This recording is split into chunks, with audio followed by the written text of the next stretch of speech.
The U.S. economy shrank at a 0.3% annual pace from January through March, the first drop in 3 years, as President Donald Trump's trade wars disrupted business. First quarter growth was slowed by a surge in imports as companies in the United States tried to bring in foreign goods before Trump imposed massive tariffs. The January-March drop in gross domestic product, the nation's output of goods and services, reversed a 2.4% gain in the last 3 months of 2024.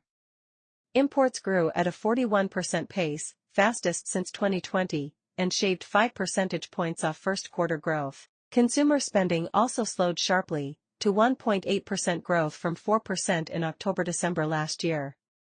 Federal government spending plunged 5.1% in the first quarter. Financial markets sank on the report. The Dow Jones tumbled 400 points at the opening bell shortly after the GDP numbers were released.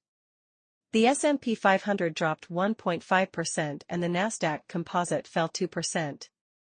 The surge in imports, fastest since 1972 outside COVID-19 economic disruptions, is likely to reverse in the second quarter, removing a weight on GDP. For that reason, Paul Ashworth of Capital Economics forecasts that April-June growth will rebound to a 2% gain.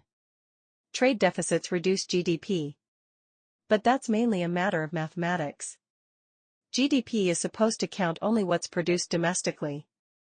So imports, which the government counts as consumer spending in the GDP report when you buy, say, Swiss chocolates, have to be subtracted out to keep them from artificially inflating domestic production.